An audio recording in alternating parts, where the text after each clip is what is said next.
The off-season hot stove continues to grind along like the snow-covered traffic in the window outside my door that Kerry Crowley has conveniently skipped out on. And we're going to talk about the winter here on another K-Raj podcast. I am Roger Munter. I'm joined by Kerry Crowley, enjoying some California warmth, I'm sure, while we're freezing out east. Kerry, how you doing? 50 degrees has never felt so good, Roger. I've been walking around short sleeve shirts, shorts. My family thinks I'm crazy, but I'll tell you, this has been a glorious week to be away from the East Coast. You are missing your first snow. I think you need to experience this, but don't worry, we have more in store for you. I'm sure you do, and I will be doing everything I can to book a trip to like the whatever the cheapest US Virgin Island is. That's where I want to get to. Well, we're a month away from pitchers and catchers reporting, and it's one of those winters where a lot of big fish are still sitting out there, and a lot of them are sitting out there in Scott Boras's office. That seems to be the key to a lot of what's going on. I want to, we've talked a lot about Blake Snell. We've talked a lot about kind of big targets, but I wanted to start today by asking you, where is the line for you between yes, go bold, go big, get these guys, get this talent on the roster, and my God, that's a silly number being discussed. Yeah, I think it's just so different with every free agent, but it is a question that we need to start asking ourselves because clearly some of these guys, especially the Boris clients, are waiting for a number to be met. And I think that Scott Boris and his huge team of associates, remember, the Boris Corp is massive. They are, probably calling up teams and expecting the Giants to be one that could say, we have to overpay for people. So Blake Snell, $240 million is yours. But I think the Giants are waiting to say, we're not going to pay 60 million more than anyone else just because we've struggled to sign free agents historically. So I think for each free agent, there's probably a number. And for me, Blake Snell, I really would be hesitant to go over 210, 7 years. And even that seems maybe exorbitant right now. I think I'd be a lot more comfortable with 180, Roger. But again, not my money. So, you know. It's true, but the idea of paying Blake Snell till he's 40 is is a little intimidating. I think I want to spend that $200 million building a time machine so you can go back 2 years, pay Kevin Gausman his 100 million, and be done with it. Exactly. Um, but I do say when you hear rumors like 9 years, 270 or whatever it is, a pivot to like Jordan Hicks makes a lot of sense to me. And I don't know, your colleague Grant Frisbee has suggested that the whole converting him to a starter thing is maybe a bit of a dodge, and they'll see how it goes, but be happy to get 4 years of him at the back of their bullpen, which may well be true. But I can at least see the thinking that is, if you're looking at Blake Snell and saying that is not a price we're comfortable with. Going with a big arm and seeing what you can do with it. This is a club that has shown its talents at bringing out the best in pitchers. I can see that as an intelligent pivot. Yeah, and what I kind of wonder is what those talents in bringing out the best in pitchers are going to look like during the Bob Melvin era, Roger, because this is an organization that lost Matt Daniels before, this offseason began, maybe last offseason. You're better Last off year. knowing that way. Yeah. So they've also lost Andrew Bailey, Brian Bannister. I mean, the pitching infrastructure the Giants had assembled and was kind of the envy of a lot of teams in the league has been dismantled. And they're coming back to it with Brian Price, who was out of a job as a major league pitching coach. He is the San Francisco Giants pitching coach. Garvin Alston, who I think is a great hire coming from Sacramento, is going to be Yeah. the bullpen coach. But again, it's really tough to make that, transition from AAA to the big leagues when you've got a new infrastructure coming into place. And so I really wonder what's going on behind the scenes and what the Giants are doing to say, hey, Jordan Hicks, we'd love to see you use a splitter. We'd love to see your sinker play at Oracle Park. How are they going to get that out of it? What is the new coaching staff's responsibility in all of this? To me, is one of the most fascinating dynamics in the way that they approach these young pitchers and the pitchers that they're signing. Yeah, absolutely. I think one of those sneaky behind the scenes stories that's going to be so crucial is in fact how well Brian Price meshes with the R&D department that we know is sitting, across the hall from the manager's office, right? Brian Price told Andy Baggerly, your colleague, I believe in having starters pitching innings. Well, Jordan Hicks, um, Kyle Can't have Harrison, him whose pitch max hitting. is 113, Keaton Wynn, who's never topped out over 100, Tristan Beck, Cobb and Ray coming back from injuries. And when Farhan says we need a lot of spots that give us flexibility, whether that's options or moving roles, it sounds a lot like last year's program in terms of a lot of bulk innings mixing and matching. That's going to be a fascinating subplot of this year, just to see how well these voices mesh. Yeah, one of what I think is the most interesting things about the Bob Melvin hire and the staff that the Giants have assembled under Melvin is it felt like there was going to be some sort of significant philosophical shift from the front office this offseason where they would go and they would get true starting pitchers, and you'd probably see maybe the end of bullpen games, and you'd get more position players, and you'd see the end of platoons. But they've almost assembled a roster this offseason, and believe me, there's a lot more work to be done. So I could look like a fool here very soon. I've looked like a fool often in the past when it comes to discussing the Giants, but they've assembled a roster where, yeah, Brian Price wants starters to throw innings, but who's capable of taking down more than five at a time? Because you're not going to go from Kyle Harrison topping out at 112 or 113 in his minor league career to, hey Kyle, you're at 180 as a 22-year-old pitcher. Yeah. I was doing some sort of back of the napkin numbers. I knew you would Um, be. just looking at innings, the classic thing, you've got to cover 1,400 innings.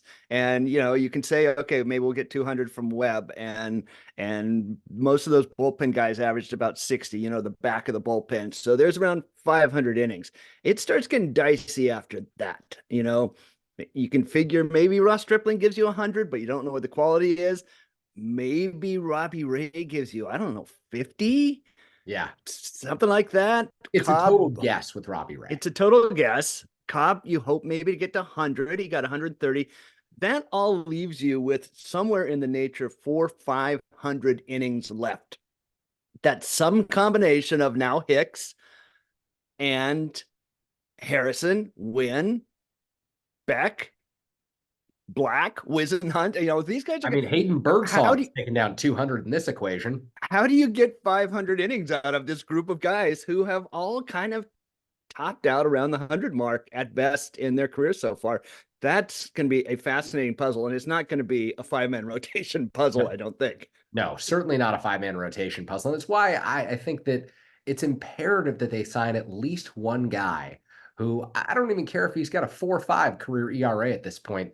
If he can take down 160, 170 innings, you're making life easier and the quality of the innings potentially better for a Tristan Beck, for a Keaton Wynn, for a Kyle Harrison, for a Mason Black. I think that the expectation as we do our own back of the napkin math, because I've done some, is that there's going to be a lot of days where you're penciling in 5 or 6 from those guys, and you Yeah. loved end spring training where you're saying, if we can get an average of 3 or 4, and then if one of these guys emerges and proves that he can be the 5 or 6 guy, or two of these guys by the middle of July are bona fide major league starters and they're pitching every fifth day, that's great for the San Francisco Giants. But right now, you want that to be a less of a hope, and well, you want that to be less of a need and more of a hope.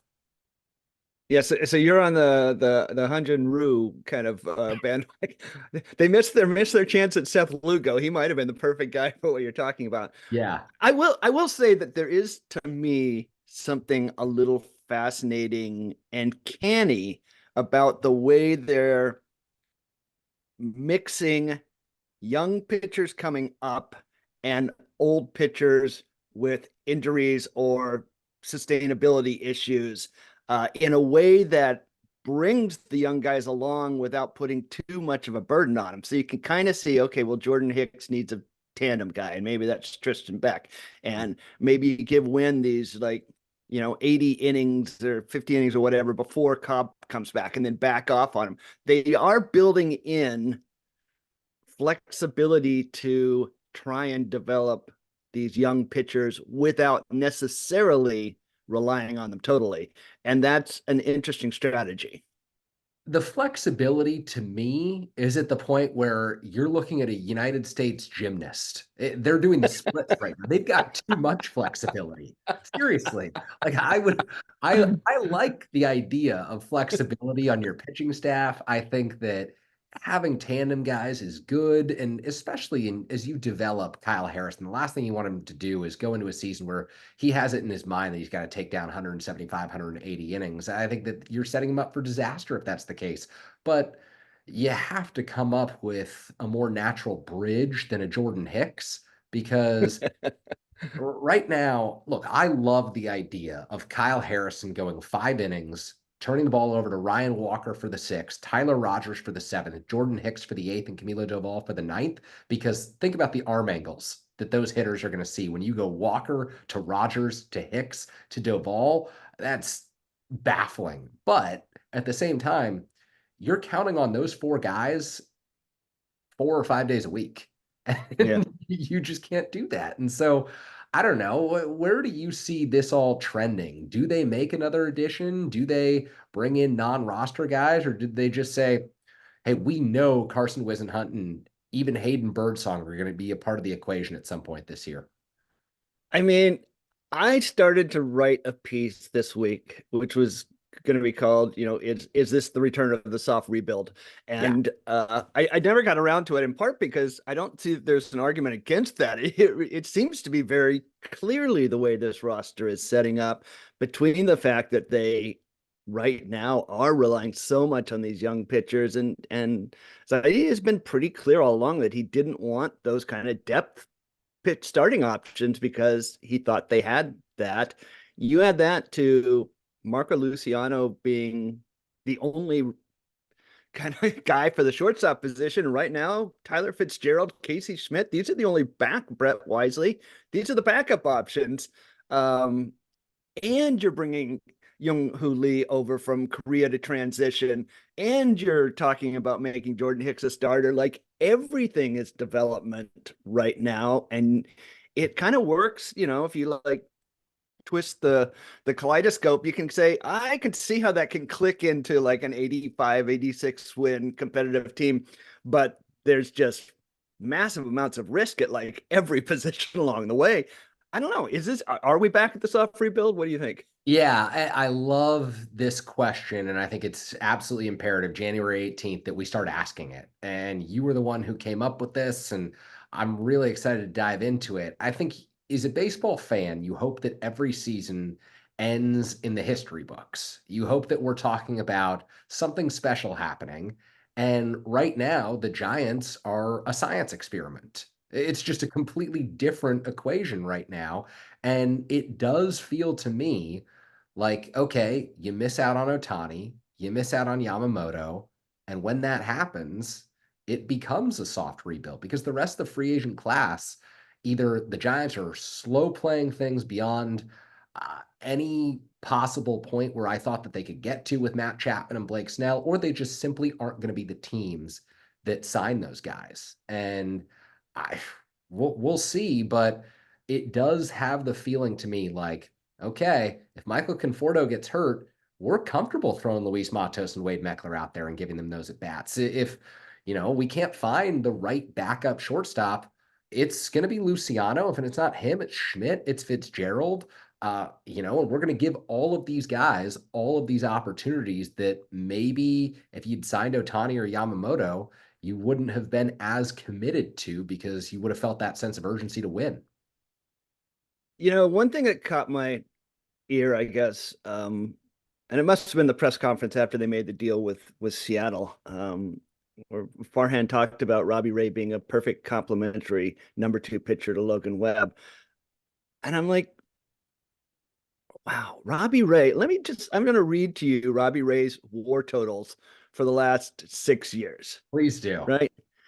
0.8, 2.3, negative 0.4, 3.9, 1.7, and then last year 0 because he hardly pitched. Does that sound like in any world, like even when healthy, a guy you want to be relying on is a number two pitcher? He's had one three-war year since 2018 and three in his career. His high, his Cy Young year was 3.9. That doesn't sound like a number two to me, even if Tommy John weren't part of the equation. So I hear that and I'm like, well, and part of that is they lost out on Yamamoto and they're not maybe don't want to pay the price for Snell. So they're finding the best option they can, which I applied. But a lot of it sounds like, well, we think maybe Kyle Harrison hopefully Yeah. is going to be a number two at some point.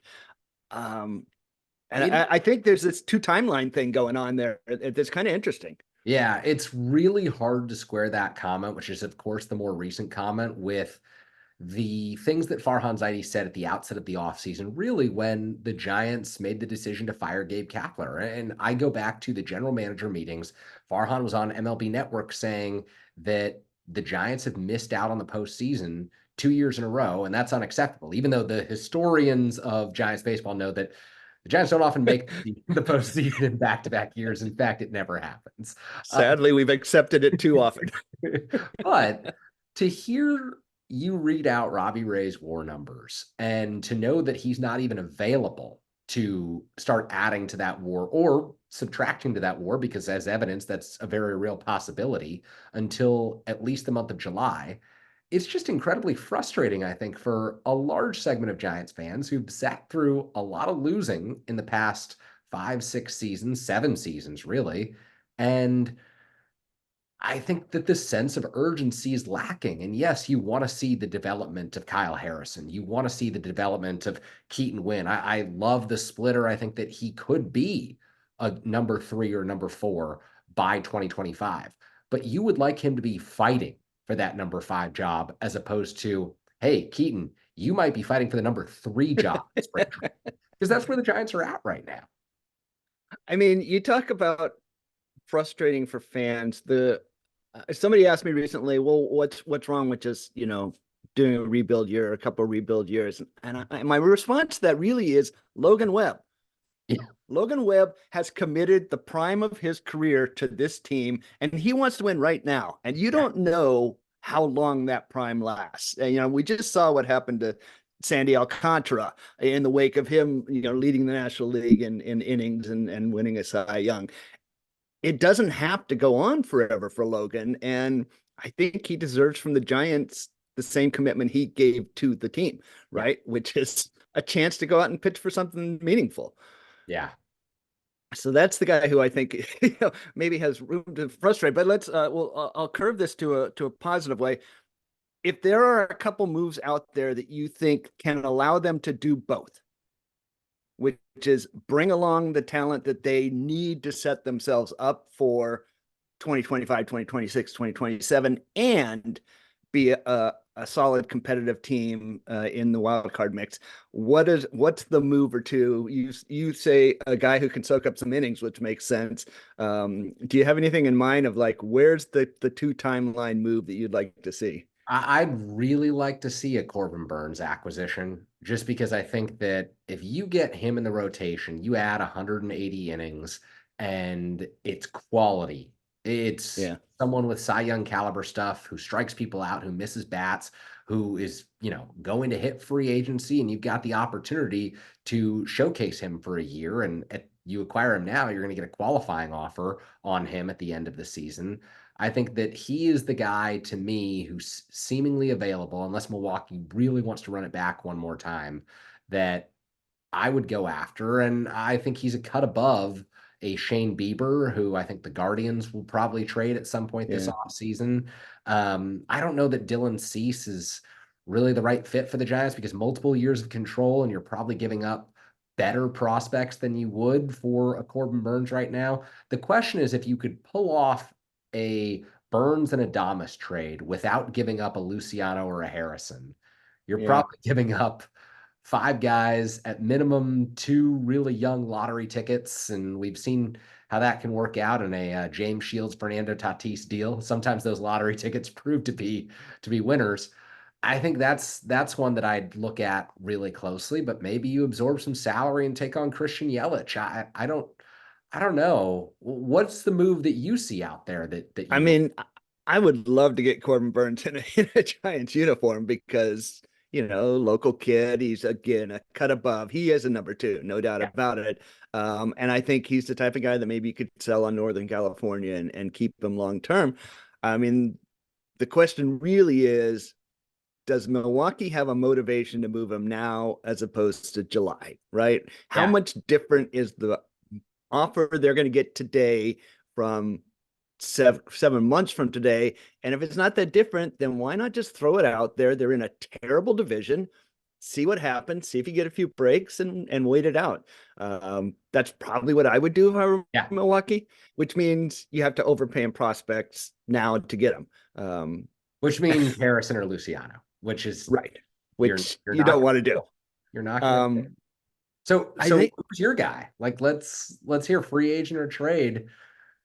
I am still on the Matt Chapman bandwagon. And again, it sounds like there's a number there that they're not comfortable with. But I mean, they have made their pitching style on sinkers. I mean, they like sinkers, they like splitters. They do really good things with changeups, but they get balls put on the ground. So having a platinum glover in the corner seems good to me. And as I said last time, I like the way that has ripple effects down through the roster to kind of strengthen the bench as well. And I think, when they moved Mitch Haniger, I liked that move. I liked kind of, clearing that logjam a little bit. But it's pretty clear they're light on power at this point. I mean, they Yeah. weren't a good power team last year. They got rid of one of their potential power sources. So getting some right hand power and a great glove, I do think that's a good move with a lot of effects through the lineup. I'm very interested to see what they're going to do in the middle infield. Another guy, I don't know if he's available, but I keep coming back to Jorge Polanco, Yes. um, who is a pretty good hitter. He's had injury problems, but he's a good hitter. He's left-handed, which their infield doesn't have a lot of. They've got some other shortstop options there. So I do wonder if he could possibly be available, and I think he'd be a great little pickup. Um, I'm much less. I'm a bit stymied on the pitching thing Yeah. because I can see why they don't want just an innings guy. I mean, in a sense, that's what Stripling is, and you could toss him out there and say, "Go, give us 130, Ross, and hope for 2022 Toronto version." So kind of they already have that guy. And Dylan Cease, he's kind of a FIP. He's kind of a FIP darling, but he's secretly not that good. A fifth darling. He is because he strikes out a lot of guys. Yeah. But do you remember in like 2012 or 2013, there were people who would say Timmy's just unlucky because the strikeout rate was really high, right? But anytime he threw it in the strike zone, it was getting crushed somewhere. Yeah. Um, I actually think that was early career Corbin Burns. Like if he didn't yeah, strike someone out, he was giving up a home run. yeah, that's true. Yeah. There are Um, guys the the other guy, it doesn't really help with the problem we're trying to solve, but I do kind of wonder what Brandon Woodruff's situation is right now, and if he could be picked up and possibly brought back late in the year. It doesn't.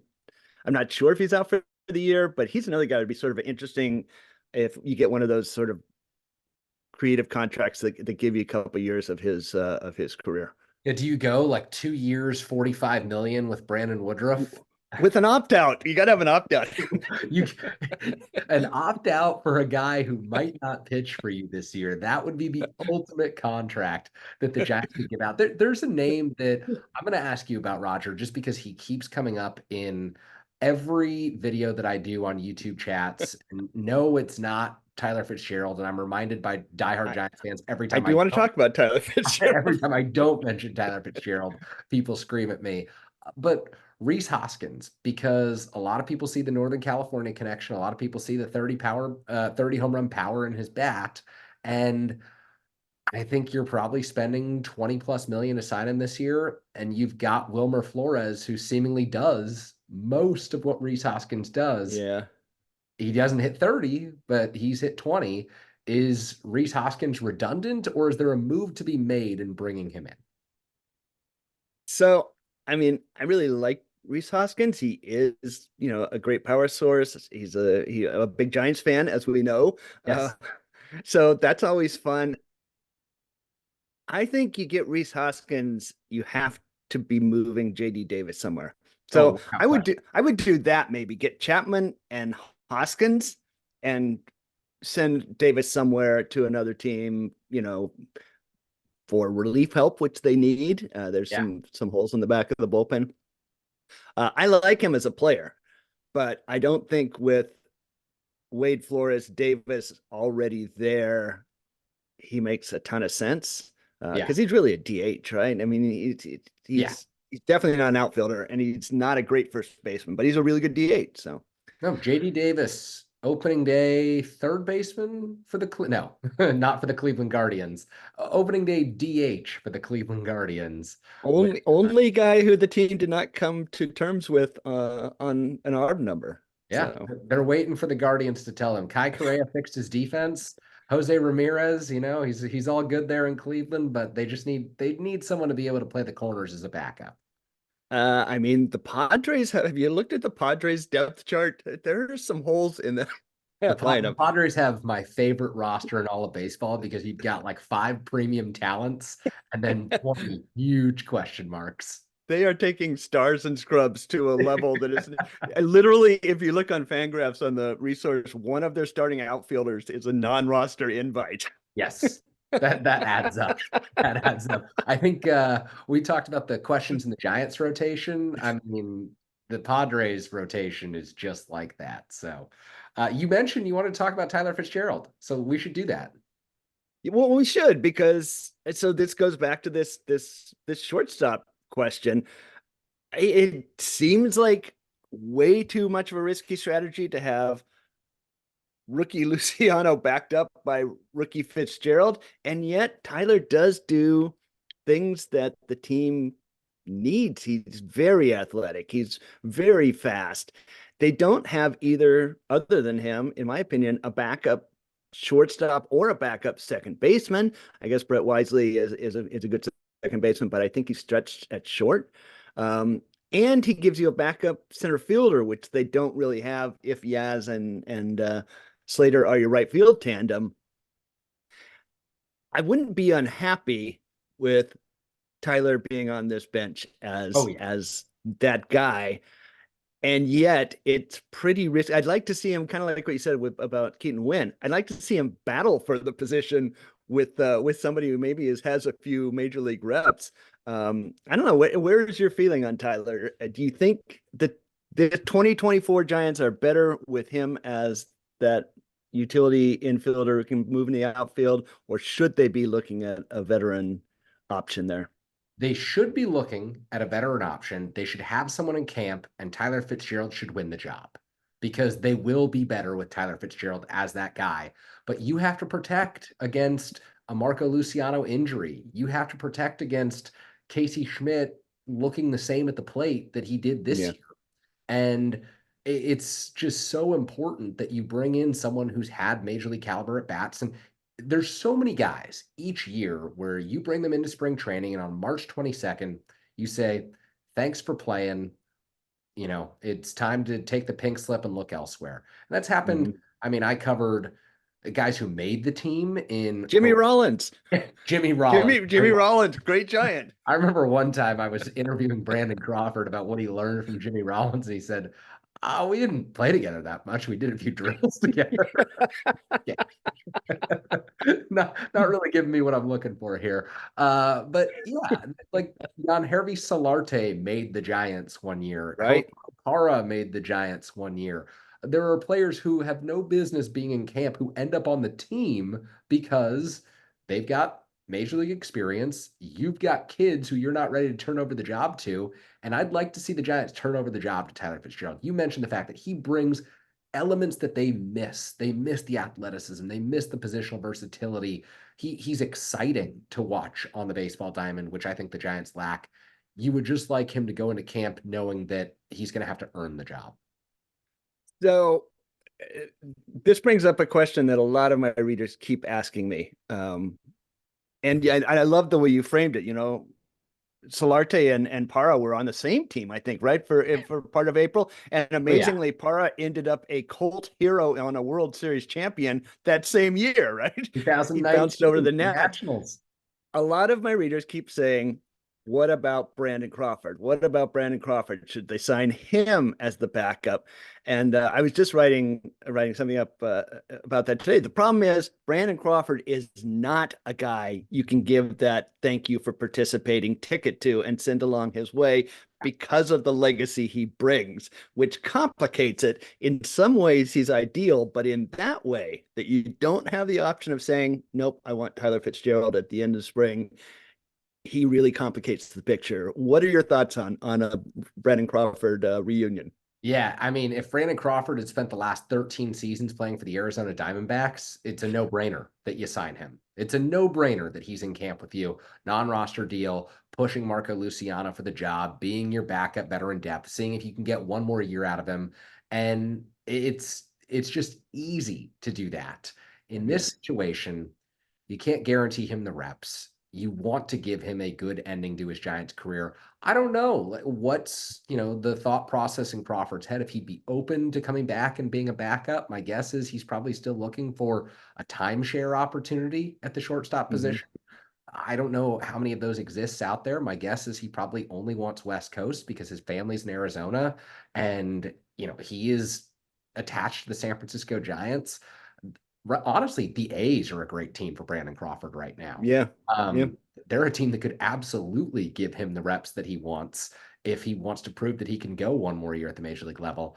I just think it's so hard for the Giants, and I'm not qualified to say what the ending should be. All I know is the guy he's top 10 position player in San Francisco era history for me. You yeah, can't put even a value on the contributions that he made because they were so incredible. And I don't know that you want him going out losing a spot to Tyler Fitzgerald at the end of spring training, even if he, gets 9 hits and 40 at bats and Fitzgerald gets seven, and you think that Fitzgerald's the better hit for better fit for yeah. the.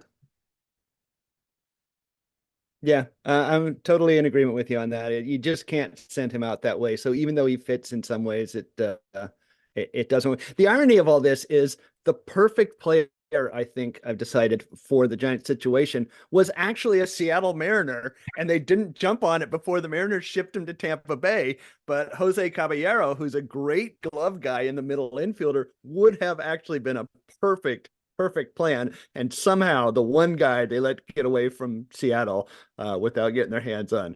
Who would have been the trade? So who's the Giants equivalent of Luke Raley? Because that was a Caballero for Raley straight up.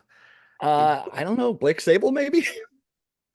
that's a good point. That's a good point. Cooper Hummel, former Mariner. Will he be back on his way to They Seattle? just had him a month ago. Oh my gosh.